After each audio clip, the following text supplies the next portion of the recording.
Good morning and welcome back to Kibble Kids Cozy Corner. It is Tuesday. This is episode 19.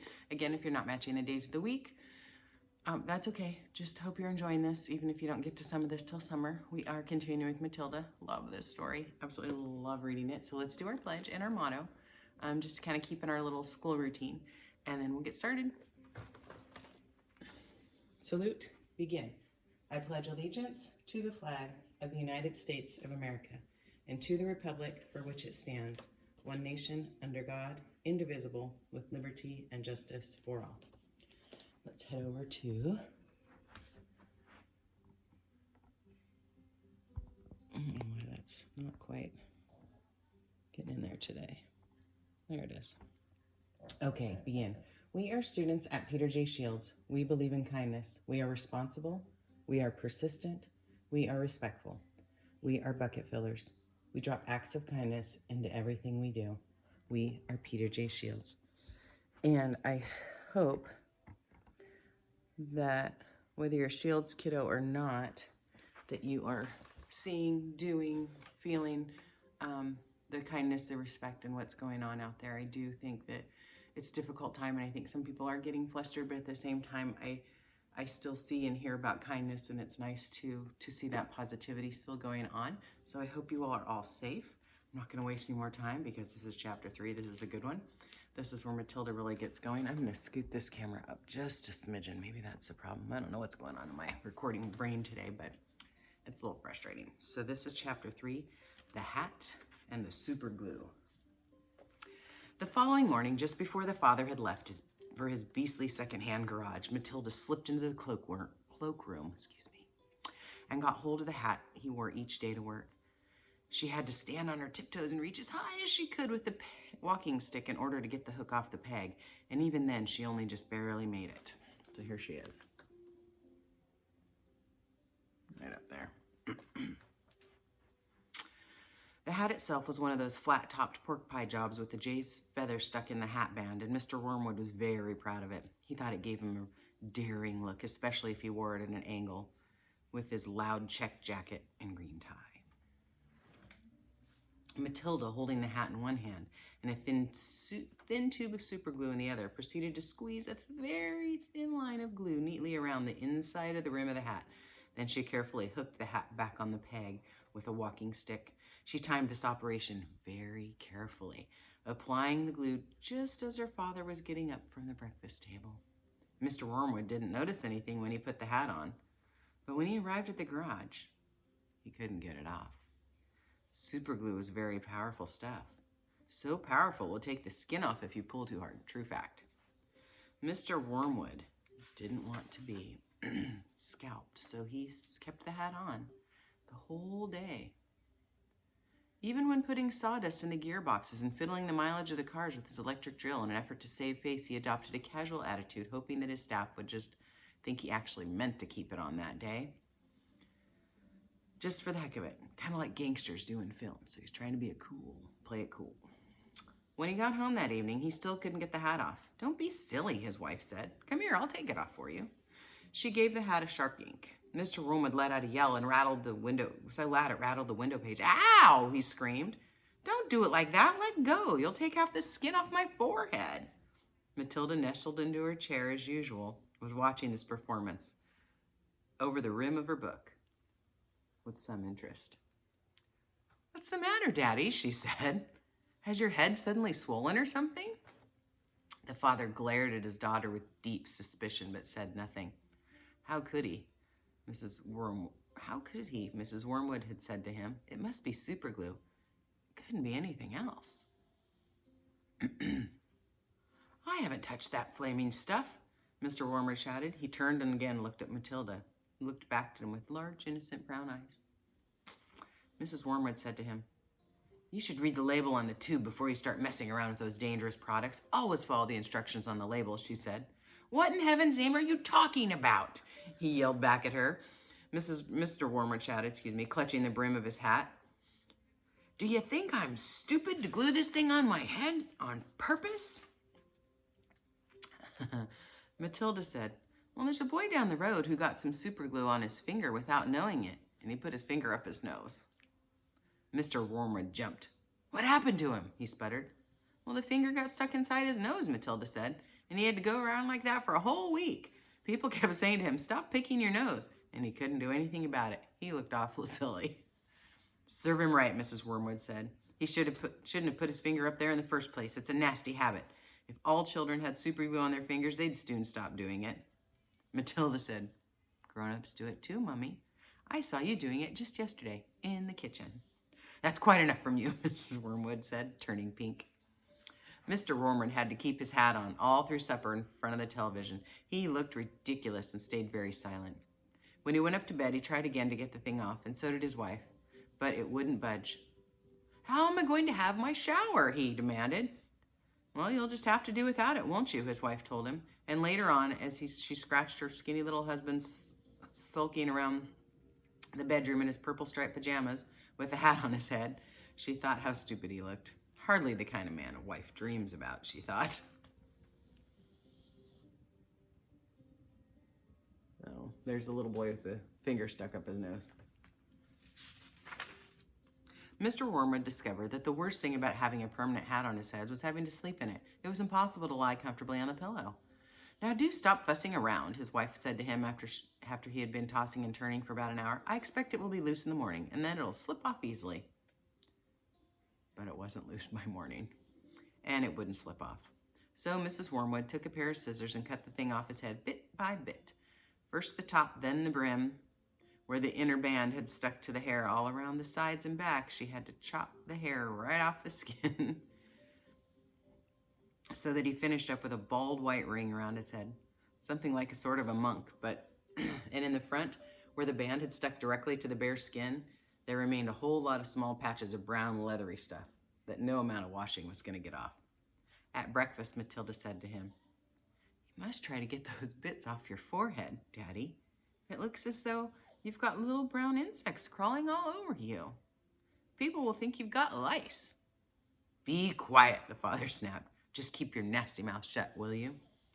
All in all, it was a most satisfactory exercise for Matilda. Let's see, Mr. Wormwood there. Ooh, next chapter, The Ghost. There was a comparative calm in the Wormwood household for about a week after the superglue incident. The experience had clearly chastened Mr. Wormwood, and he seemed temporarily to have lost his taste for both boasting and bullying. Then suddenly he struck again. Perhaps he'd had a bad day at the garage and had not sold enough crummy second-hand cars. There are many things that can make a man irritable when he arrives home from work in the evening, and a sensible wife will usually notice the storm signals and will leave him alone until he simmers down. When Mr. Wormwood arrived back at the garage that evening, his face was dark as a thundercloud, and somebody was clearly for the high jump pretty soon. His wife recognized the signs immediately and made herself scarce. She was out of there.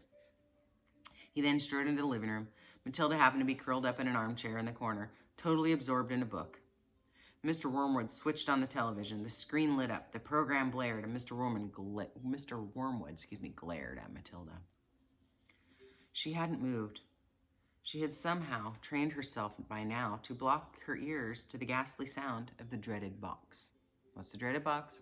The TV.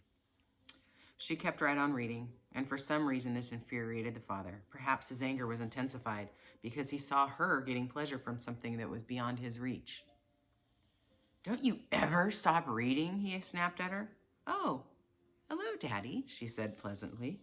"Did you have a good day?" "What is this trash?" And he snatched the book from her hands. "It isn't trash, Daddy. It's lovely. It's called The Red Pony. It's by John Steinbeck, an American writer. Why don't you try it? You'll love it." "Filth," Mr. Wormwood said. "It's by an American. It's certainly to be filth. That's all they write about." "No, Daddy. It's beautiful. Honestly, it is. It's about—" "I don't want to know what it's about," Mr. Wormwood barked. "I'm fed up with your reading anyway. Go find yourself something useful to do." With a frightening suddenness, he began ripping the pages out of the book in handfuls and throwing them in the wastepaper basket. Matilda froze in horror. The father kept going. There seemed little doubt that the man felt some kind of jealousy. How dare she, he seemed to be saying with each rip of the page. How dare she enjoy reading books when he couldn't? How dare she? That's a library book, cried Matilda. It doesn't belong to me. I have to return it to Mrs. Phelps. Then you'll have to buy her another one, won't you, said the father, still tearing out pages. You'll have to save your pocket money until there's enough in the kitty to buy a new one for your precious Mrs. Phelps. Won't you? With that, he dropped the now empty covers of the book into the basket and marched off the room, leaving the telly blaring. Most children in Matilda's place would have burst into a flood of tears. She didn't do this. She sat there very still and quiet and thoughtful. She seemed to know that neither crying nor sulking never got anyone anywhere. The only sensible thing to do when you're attacked, as Napoleon once said, is to counterattack. Matilda's wonderfully subtle mind was already at work devising yet another suitable punishment for the poisonous parent. The plan that was now beginning to hatch in her mind depended, however, upon whether or not Fred's parrot was really as good of a talker as Fred said. Fred was a friend of Matilda's. He was a small boy of 6 who lived just around the corner from her, and for days he had been going out. For days he had been going on about this great talking parrot his father had given him. So the following afternoon, as Mrs. Wormwood left in her car for another session of bingo, Matilda set out for Fred's house to investigate. She knocked on his door and asked if he would be kind enough to show her the famous bird.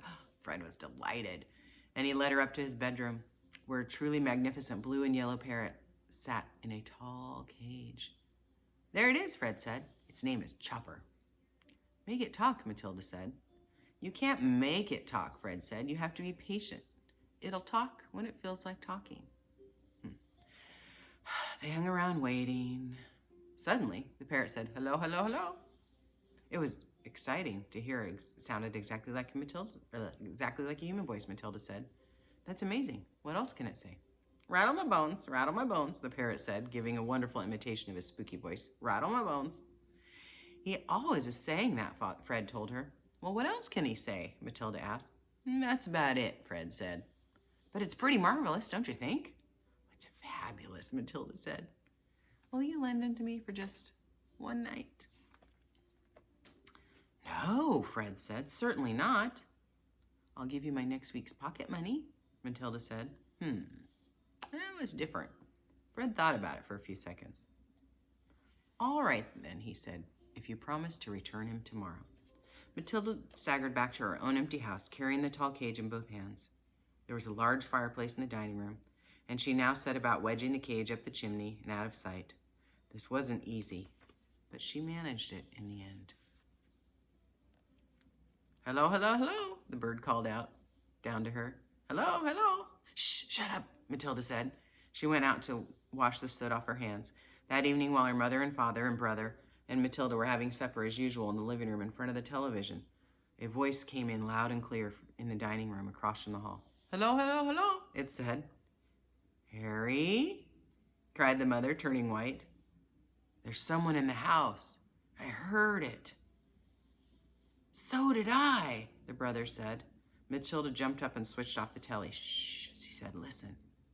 They all stopped eating. Hello, hello, hello, the voice came again. There it is, cried the brother. It's burglars, cried the mother. They're in the dining room. I think they are, said the father, sitting tight. Then go catch them, Harry, hissed the mother. Go out and collar them red-handed. But the father didn't move. He seemed in no hurry to dash off and be a hero. His face had turned kind of gray. Get on with it, hissed the mother. They're probably after the silver. The husband wiped his lips nervously with his napkin. Why don't we all go look together, he said. Well, come on then, said the brother. Come on, let's go. And that is where we're going to leave off today. So we'll see tomorrow. We'll finish the chapter tomorrow and see what happens. Again, happy Tuesday. Hope you're getting out and enjoying this nice weather. I know with distance learning, it can be hard. It's harder on us when we're on the computer for a lot. So Miss Kibley kind of has a routine. She's on the computer in the morning, goes on a little walk, usually late morning, and then back to the computer, and then another little walk. So do what you can to give your brain a break, and remember that we love you and care about you. Take care, kiddos, and we'll see you tomorrow. Thanks for tuning in to Kibley Kids Cozy Corner. Bye.